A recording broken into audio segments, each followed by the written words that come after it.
오늘 우리가 읽은 히브리서에 교회가 직면한 문제가 두 가지가 있습니다. 첫째는 박해를 통하여서 외부로부터 들어오는 위협입니다. 끊임없이 밖에서 박해나 어려운 고난들이 밀려옵니다. 둘째는 교회 안에서의 문제입니다. 신앙이 밖에서 들어오는 많은 어려움과 박해와 이런 곤란함을 겪게 되면서 안으로 신앙이 무기력해져 가는 겁니다. 안으로부터의 활력을 잃어버리는 거죠. 밖에서 들어오는 것과 안에서 벌어지는 이 모든 것을 위기라고 한다면 사도는 이러한 위기에 처해 있는 히브리 교회를 향하여서 성도는 무엇으로 살아가는가, 안팎의 위기를 무엇으로 타개해 나가며 살아갈 것이냐라고 하는 것을 권면을 하며 또 가르치고 또 위로하고 힘주기 위해서 이 말씀을 써서 서신으로 보냈습니다. 이 권면의 핵심은 믿음으로 사는 겁니다. 믿음입니다. 그리고 믿음으로 사는 것의 핵심에는 예수 그리스도가 계십니다. 왜냐하면 예수님은 믿음의 주입니다. 여기서 믿음의 주라고 하는 것은 창시자라는 뜻이 있어요. 통치자와 주관자라는 뜻도 있지만 창시자입니다. 즉 믿음으로 어떻게 살아가냐라고 하는 것을 정말 완벽하게 보여주셨고, 그 주님께서 우리를 또 우리의 믿음을 완성하시는 완성자이시기 때문에 우리의 믿음 생활, 이런저런 상황과 아픔과 고난과 곤고함에 부딪힐 때마다 우리가 어떻게 타개해 나가야 되냐, 어떻게 그걸 받아들여야 되냐, 어떻게 내가 처신을 해야 되냐라고 할 때 가장 기본이고 근본적인 모델로 삼아야 될 것이 주님입니다. 예수님은 어떻게 하셨더라, 그렇죠? 예수님은 어떻게 하셨더라. 예수님이 이 상황에 어떻게 하셨냐를 우리가 보고 배우고 따라가는 겁니다. 그런데 이 모습이, 그리스도인들이 이러한 예수님을 닮아가며 살아가는 이 모습이 이 세상에서는 낯선 거예요. 왜죠? 세상은 자기 멋대로 살아가요. 자기 계획대로 살죠. 자기 뜻대로 살죠. 자기 욕망대로 살죠. 그렇기 때문에 여러분, 그죠? 조금 난 사람들은 뭐죠? 성공한 사람들은 어떻게 하나? 그거 한번 배워봐야지. 성공한 사람 따라가는 거예요. 돈을 어떻게 벌지? 그럼 부자를 따라가는 거예요. 여러분, 그건 낯설지가 않아요. 그건 익숙한 거예요. 세상의 방법은 익숙하고 어디나 널려 있는 겁니다. 그죠? 그래서 조언을 뭐라고 그래? 부자가 되고 싶어? 그럼 네 주변에 부자들과 친해지고, 그래서 주변 정리를 해. 이런 얘기 하잖아요, 여러분. 부자가 되고 싶으면 부자들과 관계를 맺어라. 그럼 나머지는요? 나머지는 다 쓸데없는 사람들이죠. 그냥 다 쳐내는 거죠. 그렇죠? 성공하는 사람을 따라가려면 성공하는 사람 옆에 서고, 그래서 그 사람을 보면 그 사람의 주변에 누가 있는지를 보면 안다는 얘기를 하잖아요. 근데 그게 특별한 거예요?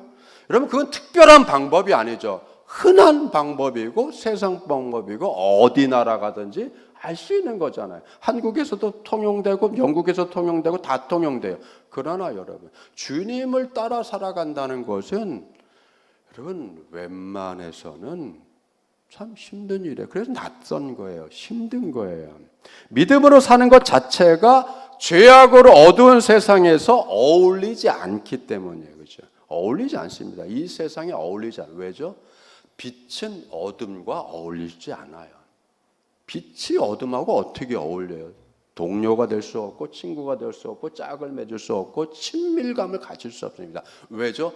너무 이질적이기 때문에. 빛이 있으면 어둠은 사라지잖아요. 그렇죠? 빛이 꺼지면 어둠이 와요. 안 어울리는 겁니다. 그렇기 때문에 사망이 왕노릇하는 것이 이 세상이고 죄의 권세가 판치는 곳이 이 세상이기 때문에 죄와 사망의 영향력 아래 있는 사람들은 제일 잘하는 게 뭐죠? 죄 짓는 것밖에 없는 거예요. 죄 질 수밖에 없는 거죠. 그래서 뭐라고 합니까? 야, 너무 맑으면 안 돼. 그래서 너무 맑은 물에는 고기가 안 살자. 이런 소리를 하지 않습니까? 그래서 뭐예요? 적당히 흐려야 되고, 적당히 제져야 되고, 적당히 속일 줄도 알아야 되고, 적당히 거짓말할 줄도 알아야 되고. 여러분, 적당히 죄를 짓고, 적당히 거짓말하고, 적당히 둘러댈 수 있는 건 누구죠? 그건 성인들이 하는 거예요. 애들은 못합니다. 애들은 그걸 배워가는 거죠. 그러나 그리스도인은 세상에 편승해 살아가는 사람들이 아니에요. 그리스도인들, 성도 우리들은 성경이 증언하고 있는 신앙 증인들의 반열에 서서 그들과 함께 발을 맞춰가는 거룩한 존재들입니다. 구약의 성도들도 죄악으로 어두운 세상에서 살았어요. 우리나 별반 차이가 없습니다. 그러나 죄의 어두움을 믿음의 빛으로 밝히며 나갔잖아요. 그 믿음의 빛으로 밝히는 그 핵심이 뭐죠? 하나님의 말씀을 따르는 거고 하나님의 말씀에 순종하는 거죠. 하나님의 말씀이 뭐예요? 빛이고 생명이잖아요. 그 말씀을 붙잡고 그 말씀에 순종하여 살아나가며 그 자기가 살고 있고 발 버티고 있는 그곳을 어떻게 돼요? 빛을 비추었죠. 약속의 말씀이 이루어질 것을 소망하며 살았습니다. 신약의 성도들은 구약의 성도들보다 우리들은 더 확실한 믿음으로 살 수 있어요. 왜죠? 약속의 말씀이 이루어졌잖아요. 여러분, 아브라함이 그랬고 모세가 그랬고 다 뭐예요? 약속의 말씀이 이루어지는 걸 소망하며 살았잖아요. 여기서 약속의 말씀이 뭐죠? 예수 그리스도가 오시는 거잖아요. 우리는 예수 그리스도의 오심 이후에 살고 있어요. 그러니까 모든 약속이 이루어졌죠. 성령이 임했고 예수님의 구속의 은총을 우리가 받았고 십자가로 구속을 받았고 우리는 예수님의 부활과 함께 부활의 소망까지 얻었잖아요. 여러분 다 가진 거예요. 더 이상 가질 게 뭐가 있어요? 이것이 우리의 믿음의 내용이고 이걸 가지고 우리는 이 땅을 살아가는데 이 땅은 뭐예요? 죄악이 아직 판을 치잖아요, 여러분. 갈수록 어떻게 돼요? 어렵죠. 갈수록 더 교묘해지고 더 어렵고 더 까다로워지고 그죠? 죄인들이 더 득세를 합니다. 교회사에 믿음으로 살다가 믿음으로 죽음을 맞이한 사람들이 많이 있어요. 그 중에서도 여러분 사도 요한의 제자였던 폴리캅이라는 인물이 있습니다. 소아시아 지역, 서머나 지역 교회의 지도자로서 그가 충성을 했고 성실하게 일했고 그 모습이 그의 신앙, 어렸을 때부터 그리스도의 신앙을 받아서 그걸 살아간 그 모습이 교회뿐만 아니라 지역의 사람들까지도 존경을 하고 또 수긍을 할 수밖에 없는 그런 신앙 인격과 인품과 주님을 닮은 모습을 가졌던 사람입니다. 그런데 그 당시는 어때요? 박해가 있었죠. 폴리캅 나이 86살 때에 심각한 박해가 소아시아에 불어왔습니다. 그리고 폴리캅도 잡혀갔죠. 그러나 폴리캅의 그 신앙의 인격, 그의 성실함, 그의 신실함, 그리고 그 경건함을 보고 존경을 했던 여러분 총독이 살려보려고 굉장히 애를 썼습니다. 그래서 생각해낸 게 뭐냐면 폴리카파한테 제안을 하는 거야. 제발 한 번만, 제발 한 번, 말로 황제가 주다. 예수님은 아니다. 좀 한 번만 해주세요. 사람들 앞에서, 법정에서 황제가 주고 예수님은 아닙니다. 그 한마디면 자기 살 수 있어요. 타협을 보자는 거였죠. 그러나 폴리캅은 그렇게 하지 않습니다. 몇 번에 걸친 권고가 있었지만 그는 강력하게 거부하며 최종 진술을 이렇게 합니다. 나는 86년 동안 주님을 섬겨왔습니다. 그분은 한 번도 나를 저버린 적이 없습니다. 그런데 내가 어찌 나의 구세주이며 왕이시는 그분을 모독할 수 있겠습니까? 나는 하지 못하겠습니다.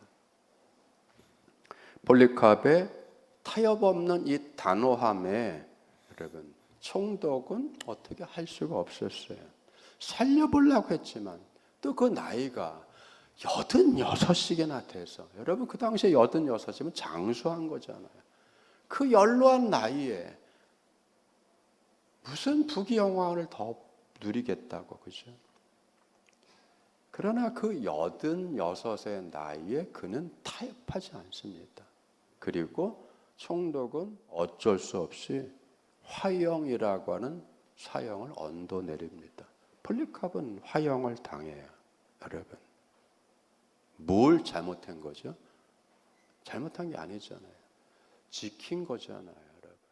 세상과 타협하지 않은 믿음을 지킨 거고, 86년 동안 자기 인생을 이끌어 주시고 은혜 주신 주님을 배반하지 않은 거잖아요.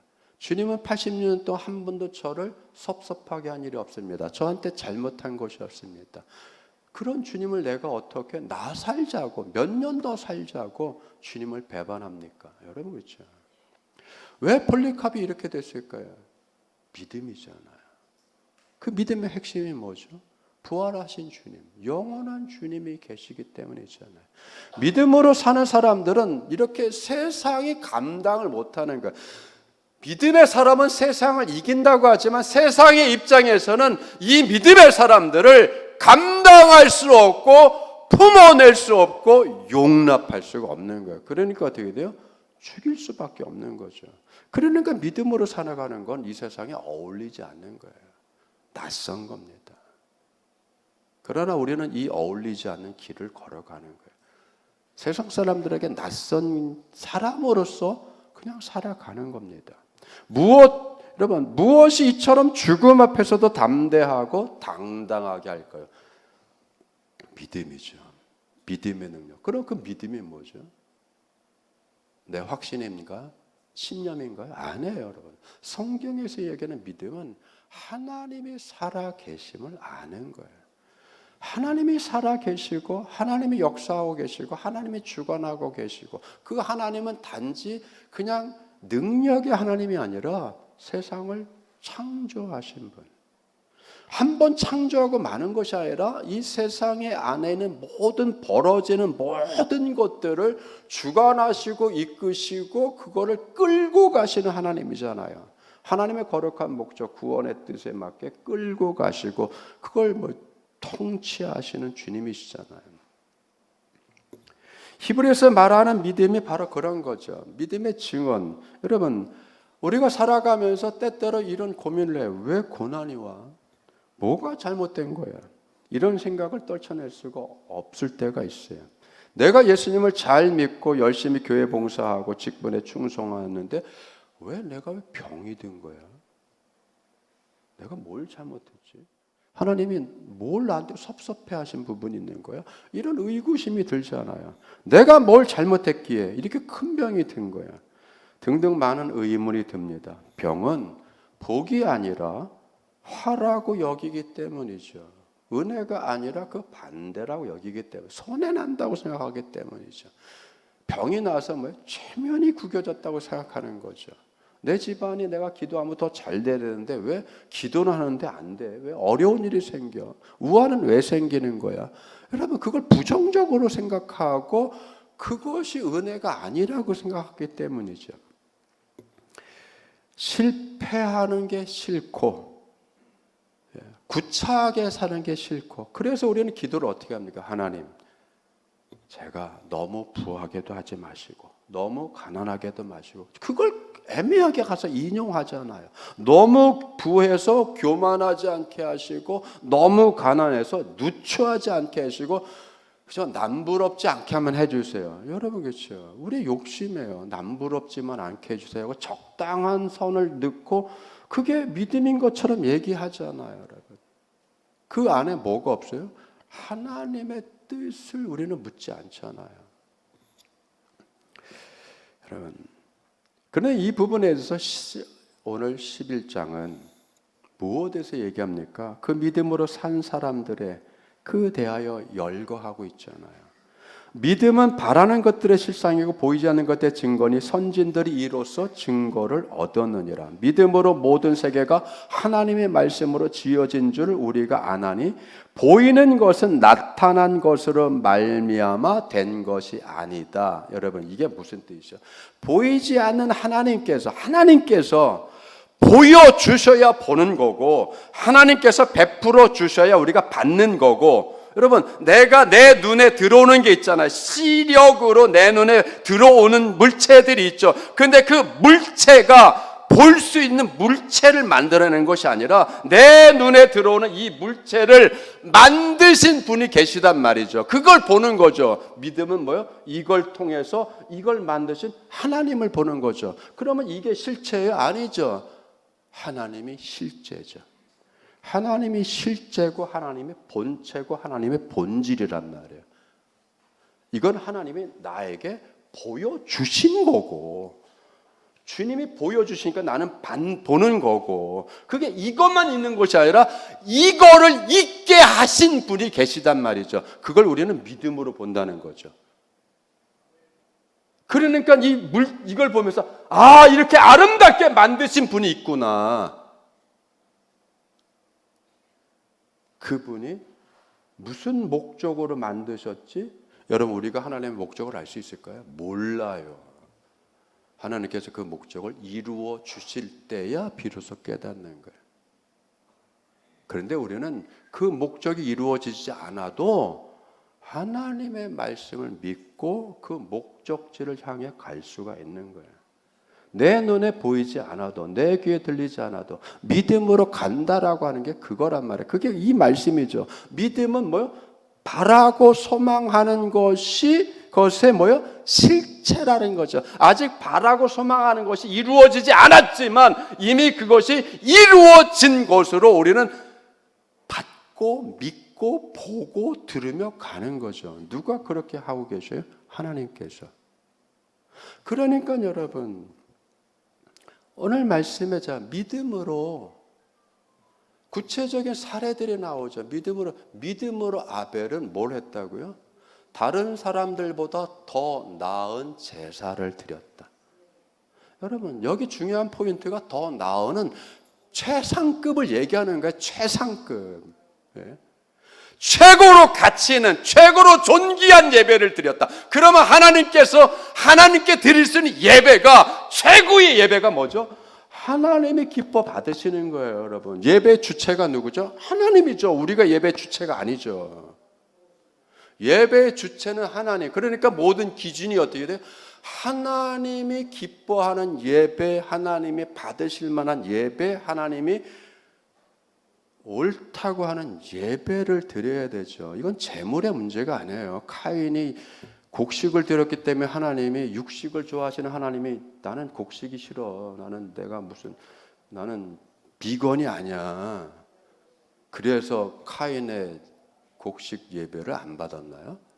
우리는 그렇게 얘기하잖아요. 하나님이 스테이크를 좋아하세요?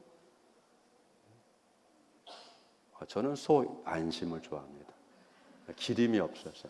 예. 여러분, 하나님이 골로 드시는 게 아니잖아요. 뭐죠? 아벨은 믿음으로 하나님이 기뻐하시는 제사를 드렸다. 제사가 포인트가 아니라 뭐요? 믿음으로. 그러면 여러분 생각해야 돼요. 사무엘을 통해서 하나님이 사울에게 무슨 교훈을 주셨어요? 여호와께서 번제와 다른 제사를 그의 목소리를 청종하는 것을 좋아하심 같이 좋아하겠냐? 이 말은 뭐죠? 그리고 나서 가장 간단하게 얘기했잖아요. 뭐요? 순종이 제사보다 낫다. 그러면 여러분, 이걸 제사라고 하면 더 나은 제사는 뭐죠? 여러분, 믿음 없이 제사할 수 있어요. 믿음 없이 예배 드릴 수 있어요. 믿음 없이 이 자리에 앉을 수 있어요. 믿음 없이 기도할 수 있어요. 믿음 없이 봉사할 수 있어요. 그러면 더 나은 봉사, 더 나은 기도, 더 나은 예배는 뭐예요? 믿음으로 드리는 예배, 믿음으로 봉사하는 봉사, 믿음으로 가는 기도, 그게 더 나은 기도고 더 나은 봉사고 더 나은 예배죠. 예물의 종류의 문제가 아니라 어떻게 예배 드렸냐는 거잖아요. 아벨은 순종하는 삶을 살았다고 우리가 해석할 수 있잖아요. 하나님을 사랑하며 살았다고 이해할 수 있잖아요. 그래서 히브리서는 그 창세기 4장에 있는 그 말씀을 이해를 못하는 사람들 위해서 다 새롭게 해석을 어떻게 했어요? 아벨은 믿음으로 하나님께 더 나은 최고의 제사를 드렸어. 그래서 하나님께서 기뻐 받으셨어. 여러분, 이 말씀은 다른 곳에서 나와요. 이 히브리서에 아벨의 피보다 더 나은 예수 그리스도의 보혈의 피에 대한 얘기가 나온다. 여기서 뭐예요? 아벨의 피보다 더 나은 피가 뭐예요? 아벨의 피는 여러분 자기가 자기를 희생해서 드려는 아니죠. 아벨의 피는 성경에서 뭘 얘기하죠? 복수를 원하잖아요. 아벨의 피. 하나님께서 뭐라고 했어요? 가인아, 네 아들, 네 동생이 어딨냐? 네 동생 아벨의 피가 나에게 소리를 친다. 뭘 우리가 복수해달라고. 복수보다 더 좋은 건 뭐죠? 용서죠. 그 얘기를 하는 거죠, 여러분. 복수보다 더 좋은 복수는 뭐예요? 사랑하고 용서하는 거. 더 나은 제사는 믿음으로 드리는 거. 그러니까 하나님이 기뻐 받으시죠. 뭘 받은가? 믿음을 받아들인 거잖아요. 주님이 믿음을 받아들인 거예요. 아벨의 믿음을 보신 거잖아요. 여러분, 믿음으로 그러면 에녹은요, 더 나은 삶을 살았잖아요.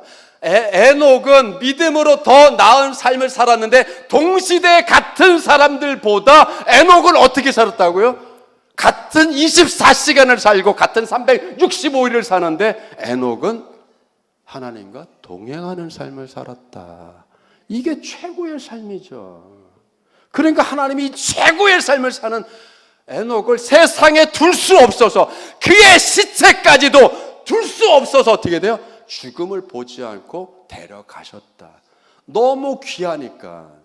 우리는 어떻게 살아가는 거예요? 그러니까 우리도 믿음으로 하나님과 동행하는 삶을 살아가는 거예요.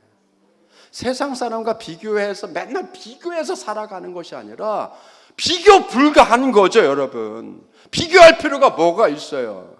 더 많이 가졌다고 위대해지고 더 많이 올라갔다고 해서 훌륭해지나요? 우리가 위대해지고 우리가 훌륭해지는 것은 세상에 더 많이 갖고 더 많이 올라가서가 아니라 하나님과 함께하기 때문에 위대해지고 하나님과 함께하기 때문에 가치가 있는 거예요. 그럼 노아 얘기는 뭡니까? 노아는 믿음으로 더 나은 준비를 했다는 거죠. 여러분, 그렇죠? 우리도 준비하잖아요. 이 5년 후에 뭐가 필요해? 10년 후에 뭐가 필요해? 지금부터 준비해야 돼. 적금도 들어야 돼. 보험도 들어야 돼. 뭐도 들어야 돼. 이거보다 최고로 좋은 준비가 뭐죠? 나와 우리 가정을 구원하는 거. 나와 우리 가정을 구원하기 위해서 노아가 뭘 했어요? 경고하심을 받고 그 경고, 보이지 아직 이루어지지 않는, 언제 올지 모르는 그 비의 심판을 위해서, 그게 언제 올지 모르잖아요. 10년 후에 올지 20년 올지 30년 올지 모르잖아요. 그럼에도 불구하고 모르지만, 그때와 그 시간은 모르지만 하나님께서 내게 경고하셨어. 사람들의 얘기가 귀에 들리지 않잖아요. 왜 안 들리겠어요? 비난과 조롱과 무시와 바보 같다는 소리가 왜 안 들리겠다. 그러나 그 수많은 소리를 잠재운 게 뭐죠? 하나님의 경고하심을 듣고 뭐요? 하나님을 경외함으로 세상의 모든 조롱과 비난과 비판과 흉보는 것들을 다 잠재웠다는 거죠. 얼마큼 잠재웠는지 몰라요. 50년을 잠재웠는지 70년을 잠재웠는지. 묵묵하게 준비했잖아요. 방주를 준비했잖아요. 자기와 자기 가족만 탔어요? 아니요. 하나님께서 기식 있는 동물들을 보내주셨죠. 여러분, 그렇잖아요. 준비죠. 어떤 게 더 나은 준비예요? 우리는 하나님 나라에 들어감을 준비해야 돼요. 주님의 오심을 맞이할 준비를 해야 되는 거예요. 이게 최고의 준비죠, 여러분. 믿음의 최고의 미래의 준비. 우리가 미래를 위해 사는데 우리의 미래에 대한 최고의 준비는 주님의 영원한 나라에 들어가기 위한 예복을 입는 거잖아요, 여러분. 신앙을 갖추는 거잖아요. 이게 뭐요? 더 나은 준비. 여러분, 더 나은 제사, 더 나은 삶, 최고의 제사, 최고의 예배, 최고의 생활, 최고의 삶, 최고의 준비. 여러분, 그 최고로 할 수 있는 그 핵심에는 뭐가 움직여요? 믿음이 움직이는 거죠. 그 믿음은 뭐예요? 하나님이 살아계셔. 하나님은, 여러분, 예수님께서 제자들에게 기도에 대해서 뭐라고 합니까? 너희들은 이방인들처럼 중언부언 기도하지 마라. 그렇죠? 이방인들처럼. 우리는 이방인들보다 더 나아요. 뭐에 낫죠? 하나님이 나의 아버지가 되시기 때문에. 주님이 우리를 자녀 삼았잖아요. 그러니까 우리는 하나님과 부모 자녀 관계에서 대화를 하는 거잖아요. 이게 더 나은 대화고 이게 더 나은 관계잖아요. 이방인은 뭐죠? 하나님을 아버지로 섬기지 않는 사람들이죠. 하나님을 아버지로 고백을 한다는 것이 이게 쉬운 일이 아니잖아요. 하나님의 자녀가 성령으로 자녀가 된 사람들만이 할 수 있는 고백이고 예수님을 성령의 충만함을 통해서 구주로 영접할 수 있는 것처럼 하나님을 아버지라고 부를 수 있는 그 사람들만이 여러분 이방인들보다 더 나은 최고의 기도를 드릴 수 있는 거잖아요. 내 소원을 성취하기 위해서 하나님을 도구로 쓰는 것이 아니라 하나님이 우리의 목적이 된 거잖아요. 우리는 그분의 뭐요? 오히려 도구가 되어서 쓰임을 받는 거잖아요. 자, 이렇게 해서 노아는 어떻게 됐습니까? 노아의 삶의 중요한 건 뭐예요? 경외함으로 순종한 것이고 구원을 위해서 준비한 거죠. 순종과 준비성이잖아요. 이 순종과 준비성의 핵심은 뭐죠? 하나님을 경외함. 여러분 그렇죠. 그리고 그분을 찾는 자들에게 하나님이 상 주시는 임을 믿는 거죠. 여러분 그렇죠. 하나님은 보상해 주셔요. 하나님은 그 값을 쳐 주시는 거예요. 놀랍잖아요, 여러분. 하나님은 창세전서부터 그리스도 안에서 우리를 택하사 우리로 사랑 안에서 그 앞에 거룩하고 흠이 없게 하시려고 우리를 이끌고 계셔요. 그걸 예수님을 통해서 우리는 하나님의 자녀로 삼아 주셨잖아요. 로마서 18장 17절에 여러분 하나님의 자녀이면 또한 상속자 곧 하나님의 상속자입니다. 우리는 그리스도와 함께 상속자, 우리는 그리스도와 함께 영광을 받기 위하여 고난도 함께 받아야 한다라고 했잖아요. 여러분 고난도 함께 받는다라고 하는 게 뭐죠? 그게 순종이에요. 우리가 살아가는 길에 어려움이 있죠. 힘든 게 있죠. 그걸 알고도 가는 게 순종이죠. 어떠한 특정한 일에 열심히 하는 것만이 순종이 아니라 믿음을 갖고 주님의 자녀로 이 땅에서 우리를 환영하지 않아도 우리를 공격해와도 우리를 알아주지 않아도 우리를 무시하는 이러한 사람들이 가득 차 있는 그 생활 속에서 끊임없이 그런 비난과 어려움과 조롱과 방해를 받으면서도 그걸 싫어하지 않고 이 믿음의 삶을 꿋꿋하게 끝까지 살아가는 모습이 뭐라고요? 그게 순종이에요. 이걸 배우는 거죠. 고난을 통해서 배우는 거예요. 어려움을 통해서 배우는 거죠. 이게 뭐죠? 고난과 어려움을 겪는다는 뜻이잖아요.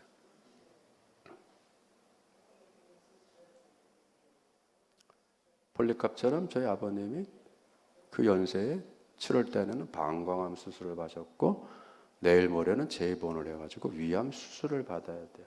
여러분 그렇죠? 말년에 이게 뭡니까? 말년에 인생 말년에 이게 뭐예요? 근데 저희 아버님이 푸념을 하지 않습니다. 아쉬운 소리를 하지 않아요. 이 상황을 받아들이고 기도하십니다. 저를 붙잡고 하소연하신 일이 없어요. 이게 뭐냐 이게 이런 일 아니에요. 여러분 그렇죠? 그런 거예요. 7월 달 방광암, 10월 2일 날 위암. 여러분 그렇죠? 그래도 하나님께 기도합니다.